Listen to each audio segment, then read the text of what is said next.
ሰላም ጤና ይስጥልን ተመልካቾቻችን በብሔራዊ ምክክሩ ጉዳይ ላይ አዲስ መረጃ አለን። ያንን መረጃ ወደ እናንተ ማቀርበው ጴጥሮስ መስፍን ነኝ። አብራችሁን ቆዩ።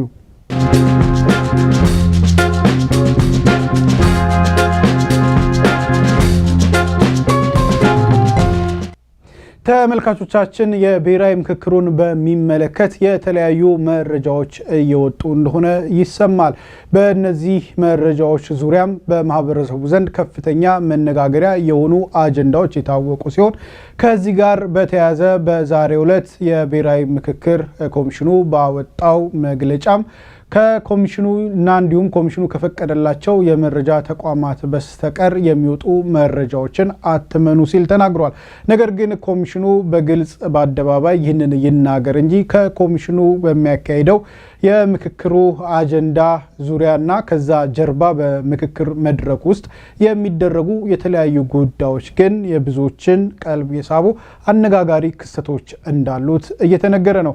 ከዚህ ጋር በተያያዘ የሰብአዊ መብት ተሟጋች ያሬድ ኃይለማርያምን ጋብዣለሁ። መረጃውን ወደ እናንተ ማቅርበው ጴጥሮስ መስፍን ነኝ። እንዲሁም ሱራፊል ዛዙ በቴክኒኩ አብሮን ቆይታ ያደርጋል። ያሬድ በድጋሚ እንግዲህ በጣም አስቸኳይ በሆነ እና በተጣበበ ጊዜ ውስጥ ነው ይህንን ነገር ለተመልካቾቻችን ለማብራራት የተገኘው። እጅግ አድርጌ አመሰግናለሁ። በማህበራዊ ትስስር ገጽ ላይ ያጋራህን አንድ ጽሁፍ ነበረ። የተለያዩ ጭምጭምታዎችም ይሰሙ ነበር። በብሔራዊ ምክክሩ ወቅት ላይ ባለስልጣናት እየገቡ የተለያዩ የማስፈራሪያና ዛቻዎችን ያቀርባሉ የሚል ነገር ይሰማ ነበር። እንዲሁም ደግሞ ባለፈው ሳምንት አንተም ታስታውሳለህ ፕሮፌሰር መስፍን አደባባይ ላይ ወጥተው እዚህ የምትገኙ ባለስልጣናት የተገኛችሁት እንደ ማንኛውም ተወያይ ነው እንጂ ስልጣናችሁን ኤክሰርሳይዝ ለማድረግ አይደለም የሚል ነገር ተናግረው ነበር። ያ በራሱ ፍንጭ ነው ከጀርባ ምን እየተከናወነ ነው የሚል ጥርጣሬና ጥያቄ በብዙዎች ዘንድ ነበረ። ያሬድ አሁን ያለው መረጃ ምንን ያሳያል? ምንድነው እየተከናወነ ያለው? አመሰግናለሁ ጴጥሮስ። ይሄ የምክክር ኮሚሽን ያው ብዙ ቻሌንጆች ብዙ ችግሮች አጅበውት ያው ወደ መጠናቀቁ ነው። ግን ገና ከመጀመሩ ጀምሮ ይወጡ የነበሩ መረጃዎች ነበሩ።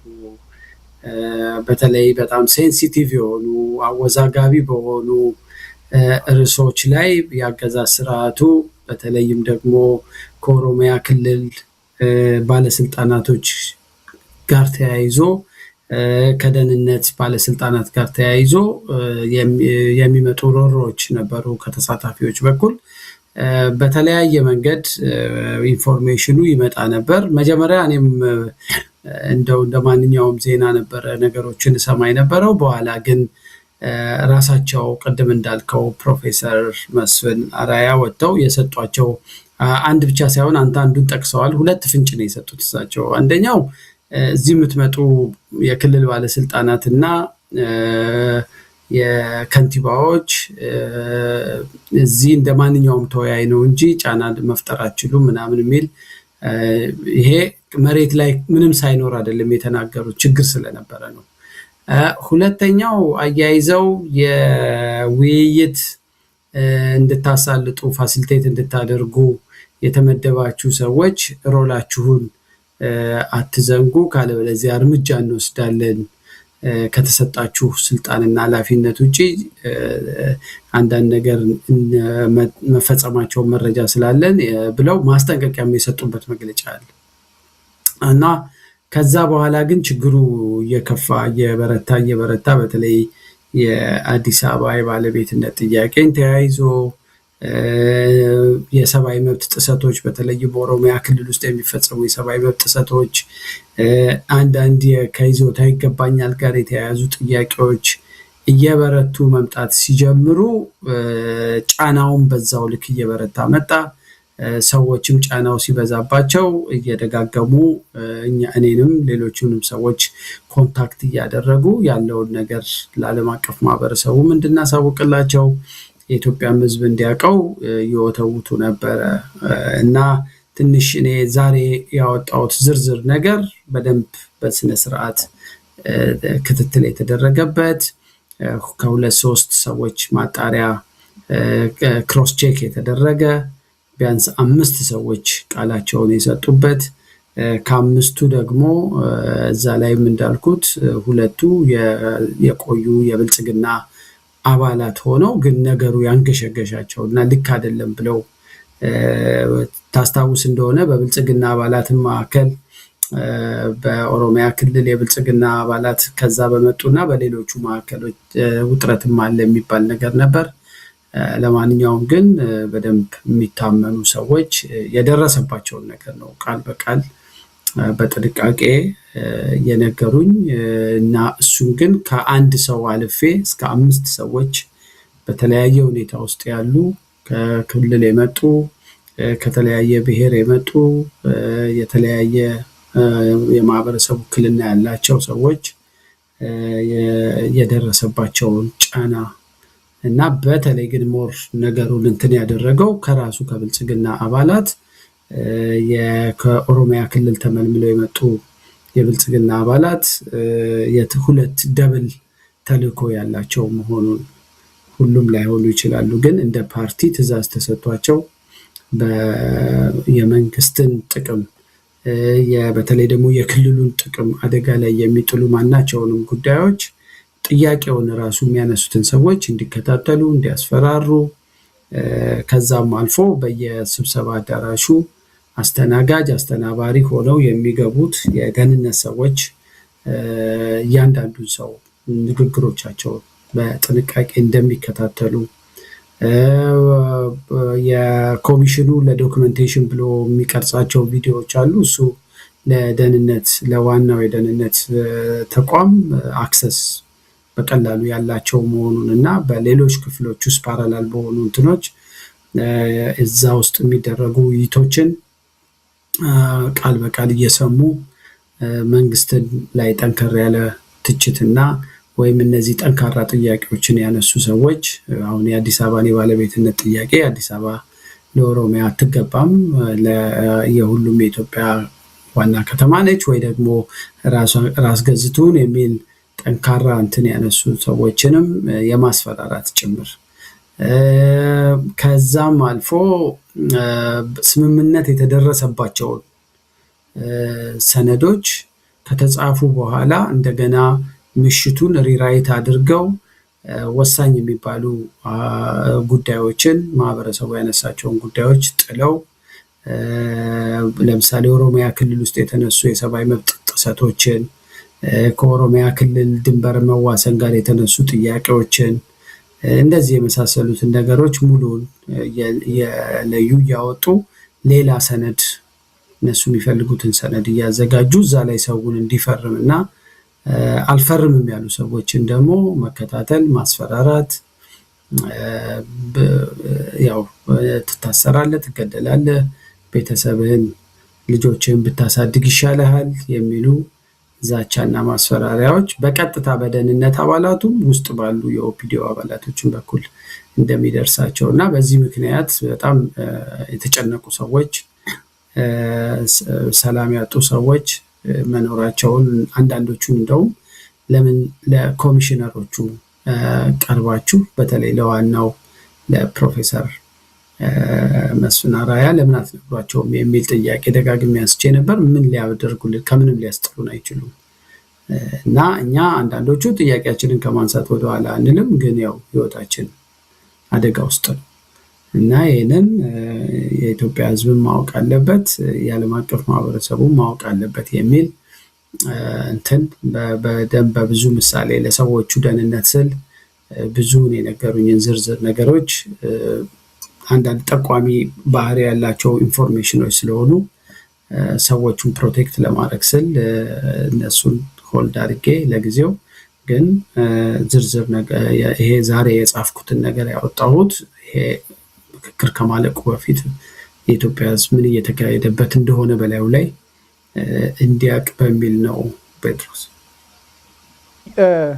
አመሰግናለሁ ያሬድ። እንደሚታወቀው መንግስት በተለያዩ ጉዳዮች ላይ እንደዚህ ያሉ አሰራሮችን እንደሚከተል ለምሳሌ በይፋ የሚታየው ነገር ላይ ሚዛናዊ ዲሞክራሲያዊ ለመምሰል የሚደረጉ ጥረቶች ግን ከጀርባ የሚሰሩ ስራዎች እንዳሉ ያው የለመድ ነው ወይም በተደጋጋሚ የታየ ሪፒቴሽን ይመስለኛል። ለምሳሌ ምርጫ ላይም ተመሳሳይ ነገር ቀን ህዝቡ ሲመርጥ ከዋለ በኋላ ታዛቢም በሰላም ሲመለከት ከዋለ በኋላ ማታ ላይ በሌሎች ወረቀቶች የመተካት እንደዚህ ያሉ ነገሮች ይደረጋሉ።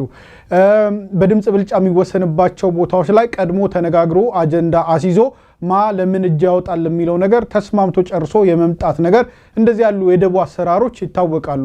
እነኚህን ተሳታፊዎች ኢትዮጵያ እየመከረች ነው በሚል ማታለያ ከአገር ውስጥም ከውጭም የተሰበሰቡት ሰዎች አብዛኞቹ በተለይ እንግዲኛ ስለማቀው ስላየሁት ነው መናገር የምችለው መንግስትን በቀጥታ የሚደግፉና ወይም ደግሞ በተዘዋዋሪ የሚደግፉ አካላት እንጂ የተለየ ቅሬታ ያላቸውና ተቃውሞ ያላቸው አካላት ያልተጋበዙበት ነው። በሀገር ውስጥም ደግሞ ከተለያየ ማህበረሰብ ክፍል ተውጣጥተዋል የተባሉ እነኚህን ተሳታፊዎች መልሶ በዚህ ደረጃ ማወክና ማስፈራራት ይሄ ማናለብኝነት አይመስልም። ምክንያቱም አሁን አንድ ሰው ለአንድ ሰው ከዋሸ ያን የዋሸውን ሰው ካላጠፋው በስተቀር በህይወት እስካለ ውሸቱን መናገሩ አይቀርም። እነኚህን ሰዎች ዛሬ አስፈራርተው ዛሬ ዝም ሊያሰኟቸው ይችል ይሆናል። ነገር ግን ነገ ከነገ ወዲያ ሂደቱ ምን ይመስል ነበር የሚለውን እንደው በህይወት እስካሉ ድረስ አደባባይ ወጥተው መናገራቸው የማይቀር ነውና መንግስት በዚህ ደረጃ ድፍረት ያገኘበት ምንድነው ብለህ ታስባለህ ያሬድ? እኔ አይ ቲንክ ፓኒክ የመሆን የመጨነቅ የመረበሽ ነገር ነው በመንግስት በኩል የሚታየኝ እና ብዙ ጊዜ ደስፐሬት የሆነ ሪያክሽን ነው የምታየው። ያለመረጋጋት ችግር ነው። ሀገሩን ይዘዋል፣ ምርጫ አጭበርብረው ቢሆን አልፈዋል፣ ስልጣን ይዘዋል። ቀላሉ መንገድ እንደውም እኮ ሰው ልቡን ሁሉ እንዲናገር ካረክ በኋላ እኮ ፋይሉን ተቀብለህ መስከረም ላይ በቃ ደግሞ የሆነ ኮሚሽን አቋቁማለሁ ብለህ ሌላ አናዘር 5 years እኮ መውሰድ ትችላለህ ብልጠቱ ካለ። ዲሌይንግ እንትን ተጠቅመ የቆየ ሲሄድ በቃ ሰው የውሸት ነው ብሎ ሁሉ ሊተወው ይችላል። ግን አየህ እሱንም ለማድረግ ለኮንፊደንስ እና ብልጠት ይጠይቃል። እና እነዚህ ሰዎች ሌቲት ቢ ብለን እውነታው እንደፈለገ እንዲፈስ ፈቅደንለት ከተመዘገበ በኋላ የሚመጣውን ነገር መቆጣጠር አንችልም የሚል ስጋት ስላላቸው አት ኤኒ ኮስት የሚመጣም አደጋ ካለ የሚደራጅም ምንም ኃይል ሳይመጣብን የሚመጣም ነገር ካለ አሁን ምንም ያለ ምንም ይሉኝታ ማድረግ የሚገባን እናርግ ብለው የገቡበት ነው የሚመስለው። እና ይሄ ደግሞ የተለመደ የብልጽግና ባህሪ ነው። እንደ ፖለቲካም ኃይል ስትወስዳቸው ብስለት የሌላቸው ሰዎች ናቸው። ብልጥም ለመሆን ጥሩ አምባገነንም ኢፌክቲቭ አምባገነንም ለመሆን ትንሽም ቢሆን እንዴት ሰዎችን በኃይልና በማባበል መካከል አፍነህ ይዘህ ለረጅም ጊዜ ማቆየት አሁን ነው ለካ ከአምባገነንም ደግሞ ኳሊቲ ያለው አምባገነን አለ የሚለው ነገር እንደገና እንዳስብበት ያደረገኝ እና አምባገነን መሆን እየፈለግ አለመቻል እንዴት ኢፌክቲቭሊ ሰላም አስፍነህ ለምሳሌ ህወሓት 27 ዓመት ሲገዛ አንጻራዊ ሰላም ነበረ። የትኛውም የሀገሪቷ ክፍል ትንቀሳቀሳለ። ግን ታርጌት ያደረጓቸው የሆኑ ክፍሎች ነበሩ። የፍሪደም ኦፍ እንትን የሲቪል ፖለቲካል ራይት ላይ ያለ የሌላ ኃይላቸውን እዛ ላይ አጠራቅመው አፍነውታል። እንትኑን ስልጣናቸውን ፕሮቴክት ለማድረግ ሀሳብን በነፃነት አትገልጽም፣ ምን አትልም። ግን ብዙ ነገሮችን ደግሞ ከቁጥጥራችን አይወጣም ብለው በራስም የመተማመን እንትን አለ እና በራሱ የሚተማመን አምባገነን እንዴት አድርጎ ህዝቡን ማኒፑሌት እንደሚያደርግ ጸጥ እንደሚያሰኝም ይችላል። በብልጽግና በኩል እሱንም ማድረግ የሚያስችል አቅም ስታጣ ግን ዳስፐሬት ነው ሪያክሽኖች የሚሆኑት እና አሁን ይህን ሁሉ ህዝብ ጠርተህ ተወያዩ ብለህ አጀንዳውንም ራስህ ሴት አድርገህ ኮሚሽኑንም የምትፈልጋቸውን ሰዎች አስመርጠህ ስቲል አልተረጋጉም። አሁን ደግሞ በእያንዳንዱ አጀንዳ ላይ ደግሞ የእያንዳንዱን አጀንዳ አውትካም ሼፕ ለማድረግ ነው አሁን ርብርብ ያደረጉት። ይህንንም ለማድረግ ምን አድርገዋል መሰለ? ያው ኮሚሽኑ ተባባሪም ስለሆነ እነሱም ስላመጡት በሌሎችም ሚዲያዎች ላይ የገለጽኩት እና ራሳቸውን ፕሮፌሰሩም ደጋግሞ ልክ እሳቸው አስበው እንዳደረጉት አድርገው የገለጹት ነገር የኤክስፐርቶች ብለው አጀንዳ የሚይዙ ስብሰባ የሚያሳልጡ ፋሲሊቴት የሚያደርጉ ተሰብሳቢዎቹ በአንዳንድ አጀንዳዎች ላይ ክላሪቲ ሳይኖራቸው ወይ የበቂ ኢንፎርሜሽን ችግር ሲኖርባቸው ማብራሪያ የሚሰጡ ብለው የተመረጡ የብልጽግና ኤሊቶችን የተማሩ ትንሽ የጥሩ የትምህርት ባክግራውንድ ያላቸው ከየኮሌጁ ከየምኑ የሰበሰቧቸውን የብልጽግና ሰዎች ከምክክሩ ገና ከመጀመሩ አስቀድመው ከወር እንደዚህ በፊት ይመስለኛል በደንብ ነው ትሬኒንግ የሰጧቸው። ብልጽግና ሰዎች ናቸው፣ ግን ገለልተኛ መስለው ስብሰባውን ይመራሉ፣ ቃለ ጉባኤ ይይዛሉ፣ እንትኑን ትርክቱን ሼፕ ለማድረግ ይሰራሉ። የተሰብሳቢው ላይ በዛ አጀንዳ ዙሪያ ብልጽግና ይሻላል ብሎ የሰጣቸውን እንትን ሰውን ወደዛ ሀሳቡን የመግፋት ስራም እንዲሰሩ ጭምር አሳይመንት የተሰጣቸው ናቸው። እና ይህንን ቃል በቃል ፕሮፌሰሩ ምንድን ነው ያሉት? የተዘጋጁ አወያዮች አሉ እና እነዚህ አወያዮች ውይይቱን ይመራሉ። በአንዳንድ ሀሳቦች ላይ ሰው መስማማት ሲያቅተው በዛ ሀሳብ ዙሪያ ትንሽ ማብራሪያ ደግሞ መሀል ላይ ይሰጣሉ። which means የሀሳብ ፍሰቱን እነዚህ ሰዎች ሼፕ ዳይሬክሽን ያስቀምጣሉ፣ ወዴት መጓዝ እንዳለበት የሀሳቡን ፍሰት አቅጣጫ ያስቀምጡልሃል። ኦልሬዲ እነሱ ተሰጥቷቸዋል ያ አቅጣጫ። ስለዚህ እንዲህ ማለት ቀጥል ያሬን።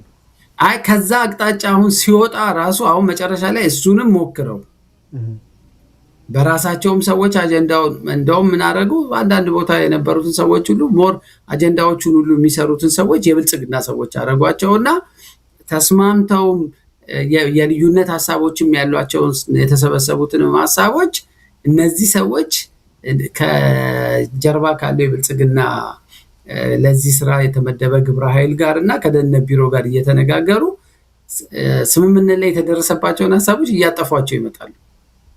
ለዚህ አጀንዳው እንትኑንም ቃለ ጉባኤውንም ጭምር ነው ሼፕ የሚያደርጉት።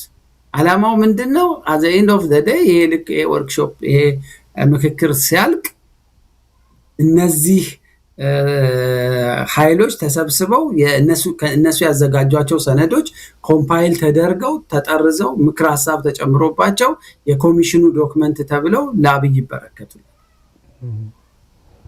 እኔ እንግዲህ ይሄንን የሚሰሩት ሶሪ ቀጥል አሁን ጨርሻለሁ። መልካም። አይ እኔ ግን ይሄን የምረዳው እንዴት ነው? ልክ በዚህ ትላንትም አንድ ቦታ አይነን ነገር ሳነሳው ነበር። በህገወጥ ድራግ ሎርዶች አሁን በህገወጥ ያገኙትን ገንዘብ ህጋዊ ለማስመሰል ላውንደሪ ያደርጉታልና ህጋዊ የሆነች ኪዮስክ ወይ ሱቅ ነገር ይከፍቱና በህገወጥ የመጣውን ገንዘብ በዛ ውስጥ እንዲያልፍ ያደርጉታል። ከዛ ህጋዊ ተብሎ ይቀመጣል፣ ምንጩ ግን ሌላ ነውና አይ ቲንክ ብልጽግና አሁን ሐሳብ ወይ ምክክር ላውንደሪ ያደረገ እንደሆነ ነው የሚሰማኝ። የምክክር ኮሚሽኑ ያቺ ኪዮስኳ ነች። እነሱ ኦሬዲ ከመጋረጃ ጀርባ ሴት ያደረጉትን አጀንዳ እና የተስማሙበትን ርዕሰ ጉዳይ በዚህ መልኩ ይዘው ከመጡ በኋላ ምክክር ኮሚሽን ውስጥ ምናልባት ያሉት ሰዎች ጄኒዩንሊ ለሀገር የሚጠቅም ነገር ለመስራት አስበው እየተንቀሳቀሱ ሊሆን ይችላል።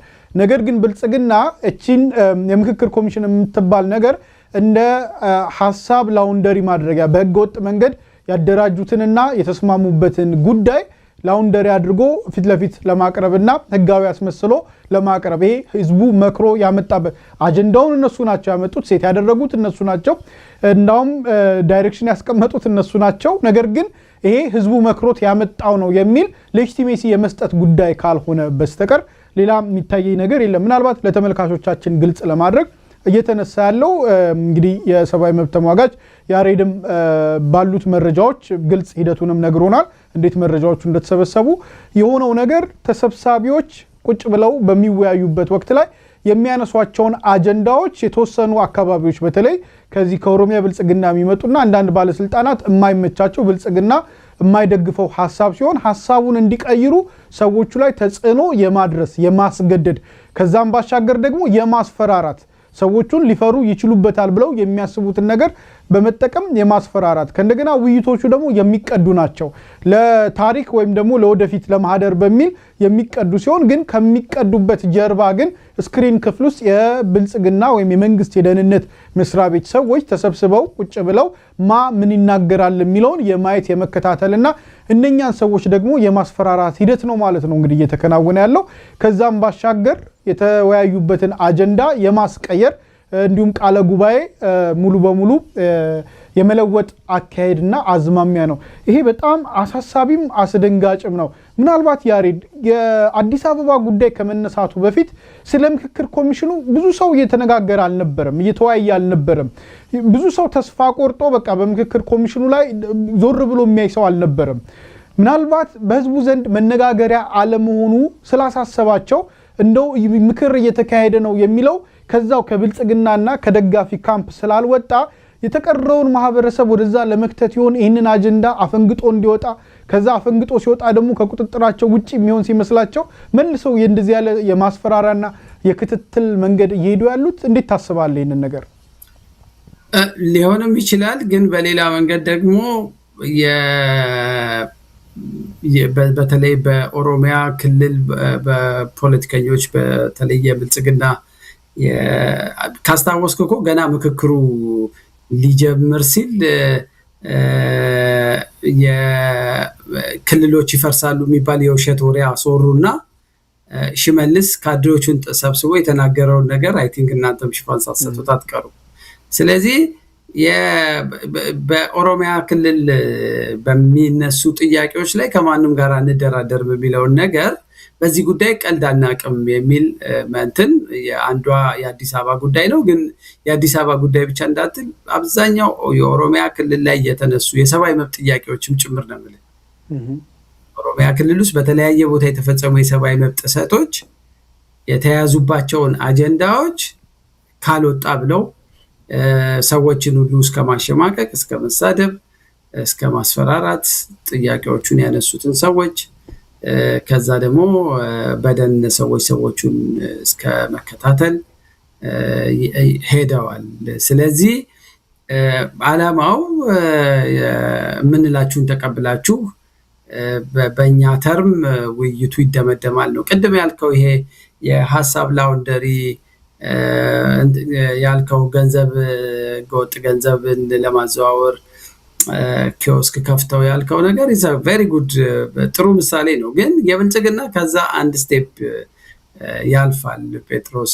የኪዮስኩንም ከከፈቱ በኋላ እቃ ሊገዛ የሚመጣን ሰውዬ የ100 ብር ሊገዛ የመጣውን ደግነበት ሽጉጥ ደግነ የ1000 ብር ወይ ምናምን የ10 ብሩን እቃ የ100 ብር እስከ ማስከፈል እስከዛ ሄዷል ልልህ ነው። ይሄ ማስፈራራቱ ማስገደዱ ምናምኑ ከኋላ ሼፕ ያረከውን ሐሳብ በማሳመን በብልጠት ስታልፈው ነው የሐሳብ ላውንደሪ ድረስ የሚመጣው። እነሱ ከዛ ስቴፕ ፎርዋርድ ሄደዋል። ይሄ ሰዎችን የማስጨነቅ የማስገደድ እና የህገወጥነት ባህሪው አብረው ነው የመጣው እና ብዙ ሰዎች ይሄ እንግዲህ ዝም ብለህ አሁን እኔ 1-2 ሰዎች 3 ሰዎች 5 ሰዎች ይሄን አሉ ያለው ብዙ ሰው ነው ይሄን ያለው። ግን ፓርቲዎቹ የሚያወጧቸውን መግለጫዎች ደግሞ ማየት ትችላለህ። ከአንድም 3 ፓርቲ በዛ ላይ አሁን እዛው ስብሰባው ላይ ያሉ ሰዎችም አንዳንድ ሰዎች ሶሻል ሚዲያ ላይ እያጻፉ ነው። በ8ቱም አጀንዳ በዚህ ሁሉ አጀንዳ በሙሉ ስምምነት ተጠናቋል ይላል ኢትዮጵያ ቴሌቪዥን። እዛ ውስጥ ያሉ ሰዎች ነው ገና አላለቀም፣ እኛ ብዙዎቹ እንትኖች ላይ በስምምነት አልጨረስንም፣ በልዩነት የጨረስነው ወይ በልዩነት መጨረስንም ስምምነት አድርገው የሚወስድ የምክክር ማዕቀፍ ቢሆን ጥሩ ነበረ ፕሮፌሰሩ እንደሚሉት። ግን እሱም አይደለም መሬት ላይ ያለው እውነታ። መልካም እንግዲህ የምክክር ኮሚሽኑ ከ3 ሰዓት በፊት ያወጣውን መግለጫ እጄ ላይ ይዤዋለሁኝና በመግለጫው ላይ ከሚያነሳቸው ነገሮች አንዱ ምን የሚል ነገር አለው። አንድ ሀረግ ባነበው ይህ በእንዲህ እንዳለ በዚህ ስጋት ላይ ኃላፊነት የማይሰማቸው ግለሰቦችና ቡድኖች እንዲሁም የሚዲያ ባለሙያዎች የሚያሰራጩት ሐሰተኛ መረጃ ሲጨመርበት ደግሞ ነገሩን ምን ያክል ውስብስብ እንደሚያደርገው ኮሚሽኑ ይረዳል ይልና ስለዚህ ነበር ኮሚሽኑ ህብረተሰቡን በኮሚሽኑ ከሚወጡ መረጃዎች እንዲሁም በስፍራው የሚገኙ መገናኛ ብዙሃን ከሚያወጡት መረጃ ውጪ ካሉ መረጃዎች ራሱን በማቀብ ከሐሰተኛ መረጃዎች እንዲጠብቅ ሲያሳስብ የቆየው ይላል። እንደው በወጡት መረጃዎችን ሐሰተኞች ብለን ብንወስድ ማን ነው ልናምን የምንችለው? አሁን እዛ የሚገኝ ኢትዮጵያ ቴሌቪዥንን አምነን ነው ልንቀበል የምንችለው? ወይም ደግሞ በእያንዳንዱ ጉዳይ ላይ የብሮድካስት ኮርፖሬሽን ጣልቃ እየገባ በሚያዛቸው ሀገር ውስጥ ባሉ ሚዲያዎች ላይ ምን ያህል እምነት ጥለን ያለውን እውነታ ይዘግቡታል ብለን መተማመን እንችላለን? እንግዲህ ኢትዮጵያ እኮ አንዳንድ ጊዜ በጣም በሚያሳዝን ሁኔታ ቀኑን ዛሬ አርብ ነው ብሎ ለመዘገብም ፈቃድ የሚጠየቅበት ሁኔታ ነው ያለው እንጂ ያለውን ነገር በቀጥታ ማስቀመጥ ብዙ ፖለቲካል ኢምፕሊኬሽን አለው። እግረ መንገድ ያሬድ በእንደው ለመቋጫም እንዲሆነን ከተገናኘን አይቀር አንድ ነገር ልጠይቅ። በምክክር ኮሚሽን ይታሰብ የነበረው እንደ ሀገር ያልተግባባንባቸውን ጉዳዮች ወደ ውይይት አምጥቶ ከተቻለ በውይይት ወደ መግባባት ለመምጣት ካልተቻለ ደግሞ ህዝበ ውሳኔ ለማሰጠት ከዛ ለምክር ቤቱ ለማቅረብ ነበረ። ነገር ግን ካልተግባባንባቸው ጉዳዮች መካከል አሁን ራሱ የመንግስት አካላት እንደ አጀንዳ አድርጎ ያመጡት የአዲስ አበባ ጉዳይ አሁን በወረቀትና በወሬ ደረጃ ሲናፈስ እንጂ በተግባር የኦሮሚያ ክልል ነው አብዛኛውን ነገር እየሰራና እያስተዳደረ ያለው። ለምሳሌ በጋራ ስምምነት ላይ ሳይደረስ የትምህርት ሂደቱ ላይ ቅያሬ ተደርጓል። የቋንቋ አጠቃቀም ላይ ቅያሬ ተደርጓል። የኦሮሚያ ክልል ምክር ቤት አዲስ አበባ ላይ እየሰራቸው ያሉ የመሰረተ ልማት ግንባታዎች አሉ። የአስተዳደር ወሰን ለይተናል አዲስ አበባንና ኦሮሚያን ቢሉም ወይም ምንድነው የሸገር ከተማ አስተዳደር ወሰን ልይታ አድርገን ጨርሰናል ቢሉም ግን በተግባር ግን እየሆነ ያለው ነገር ከዛ ያለፈ ነው። የትኛው ሰንደቅ ዓላማ መያዝ አለበት፣ የትኛው ቋንቋ አገልግሎት ላይ መዋል አለበት፣ የትኛው ብሔረሰብ በልዩ መንገድ መጠቀም አለበት የሚለው ለምክክር እንደው መድከም ካልሆነ በስተቀር ፕራክቲካሊ ግን በተግባር ኦሬዲ ብዙ ነገሮች ተጥሰው የህዝቡ ይሁንታ ሳይሰጥ በፊት ህዝቡ እኮ ተስማምቶ የፈለገውን ነገር ሊያደርግ ይችላል። ግን ከህዝቡ ይሁንታ በፊት ኦሬዲ በተግባር በማናለብኝነት እየተፈጸሙ ያሉ ነገሮችን አሁን ወደ ኋላ መልሶ እንደ አጀንዳ አድርጎ ህዝቡን በሐሳብ የማራኮትና ድጋሚ ደግሞ የፍርሃትና የስጋት ውጥረትን መንዛት ለምን አስፈለገ የሚለው እንደው ብዙዎች ዘንድ ያለ ጥያቄ ነውና በዚህ ዙሪያ ያለን ሐሳብ ብታጋራን በዛው ብንቋጭ ውይይታችንን። I think ቀደም ካልከው ነገር ጋር ነው ከዚህ ከመኒ ላውንደሪው ጋር ነው የሚያያዘው። አብዛኛውን ነገር የኦሮሚያ ብልጽግና ማንንም መጠየቅ ሳያስፈልጋቸው ሁሉንም ነገር መሬት ላይ አብዛኛውን ነገር አድርገውታል። አሁን ይሄንን የምክክር የብሔራዊ ምክክር ለዛ ለቀድመው ለፈጸሙት ከህግ ውጪ በጉልበት ለፈጸሟቸው ነገሮች ሌጂቲሜሲ መስጫ ሊያደርጉት ነው የፈለጉት እና መጨረሻ ላይ ግን ህግ ሆኖ ሲመጣ በምክክር ኮሚሽኑ በተደረገው ውይይት ህዝብ ተሳትፎበት ህዝብ ፈቅዶ ያደረግነው ነው ብለው ቅርጽ ህጋዊ ቅርጽ ለመስጠት ነው እንጂ መሬት ላይ ያሉትን ሁኔታዎች ሄደ ማየት ትችላለህ። ከባለስልጣናቶቹ እንደልባቸው እንዴት አድርገው የከተማውን ሪሶርስ የብልጽግና የኦሮሚያ ባለስልጣናት እንዴት እንደሚያዙበት የኦሮሚያ ክልል ኦሬዲ የክልሉን ዋና የፖሊስ ማዘዣ አዲስ አበባን ያደረገው ብዙ አብዛኛውን የክልሉ ዋና የሚባሉ ቢሮዎች የክልሉ ጠቅላይ ፍርድ ቤት አዲስ አበባ ነው ያለው። አሁን ሪሰንትሊ እንደውም አንድ ህግ አውጥተው ነበረ የኦሮሚያ ፖሊስ እና ፍርድ ቤቶች በአዲስ አበባ ላይ የጁሪስዲክሽን ለነሱ ጁሪስዲክሽን የሚሰጥ ለምሳሌ ከአንድ አዲስ አበባ ካለ የኦሮሚያ ተቋም ጋር ለምሳሌ የኦሮሚያ ልማት ባንክ ሊሆን ይችላል አንድ የኦሮሚያ ክልል ተቋም ጋር በሆነ በኮንትራትም ብትጣላ በሆነ ነገርም ብትጋጭና የህግ ጉዳይ ቢኖርህ ድርጊቱ የተፈጸመው አዲስ አበባ ነው፣ ጉዳዩ ያለው አዲስ አበባ ነው። ስለዚህ አዲስ አበባ ላይ ያሉ የከተማውና የፌደራል ፍርድ ቤቶች ጁሪስዲክሽን ነው ይሄ። ይሄንን በሚጥስ መንገድ አንተን አንጠልጥሎ የኦሮሚያ ፖሊስ ወስዶ ኦሮሚያ ክልል የፈለገው ፍርድ ቤት የፈለገው ፖሊስ ጣቢያ አስሮ ሊገትርህ ይችላል። ወንጀል እንኳን ተፈጽሞ ቢሆን ወይ የክሱ ጉዳይ የተፈጸመው አዲስ አበባ ነው፣ ባለጉዳዮቹ አዲስ አበባ ናቸው። ግን ጉዳዩ በአንድ ወይ በሌላ መንገድ ከኦሮሚያ ክልል ጋር የሚገናኝ ከሆነ ለኦሮሚያ ክልል ፖሊሶች እና ፍርድ ቤቶች ጁሪስዲክሽን ሰጥቷቸዋል። ይሄ አዲስ የወጣ ህግ። ስለዚህ ይሄንን ያው ብዙ ሰው ስራዬ ብሎ ስለማይከታተለው ነው አየህ። እና በተግባር አዲስ አበባን የኦሮሚያ ክልል የማረግና የመሰልቀጥ እንትኑን በብዙ መንገድ በብዙ ርቀት ሄደውበታል። በየመዋቅር ውስጥ ያለውን የሰው ኃይልም ስርጭትም ጭምር ከመደልደል አንስቶ በብዙ መንገድ አሁን ይሄንን ዝም ብሎ በጉልበት በህገወጥ መንገድ ሲያደርጉት የቆዩትን ነገር የግድ በዚህ መንገድ መቀጠል ስለማይቻል ህጋዊ ቅርጽ ልታስይዝ የምትችለው አዲስ አበባን የክልሉ ዋና ከተማ አድርገህ በማስቀመጥ ነው። ስለዚህ አዲስ አበባ ውስጥ እንግዲህ እንደው የሁለቱም የፌዴራልም የክልሉም መቀመጫ ነች ቢባል እንግዲህ ሁለት ጁሪስዲክሽን ያላቸው ፍርድ ቤቶች አሉ፣ ሁለት ጁሪስዲክሽን ያላቸው የፖሊስ ኃይሎች አሉ፣ ሁለት የደህንነት ተቋማቶች አሉ። ሁሉ ነገር ደብል ይሆንና ማን ነው በምን ጉዳይ ላይ እርምጃ የሚወስደው፣ ማን ነው በምን ጉዳይ ላይ ምን የሚያደርገው የሚለው ግራ ያገባል።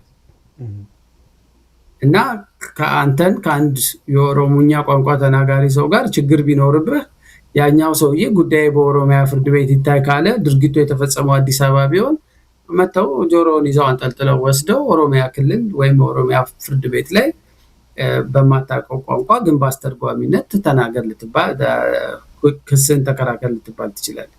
ይሄ በፊት ክልል ውስጥ ነበር የሚኖረው እንዲህ ያለው ስልጣን። ክልሎች በክልላቸው ነው ጁሪስዲክሽን ያላቸው። ስለዚህ አዲስ አበባን የመራኮቻ ዋና የፖለቲካ መራኮቻ ነው ያደረጓት እና በአንድ መልኩ ቅድም ያነሳው ነገር ነበረ እኔ ዳይቨርሽን ነው ብዬ አስብ ነበረ። ኢትዮጵያ ሲሪየስ አደጋ ውስጥ ነው ያለችው እንደ ሀገር ከአዲስ አበባ ከምናምን ውጭ።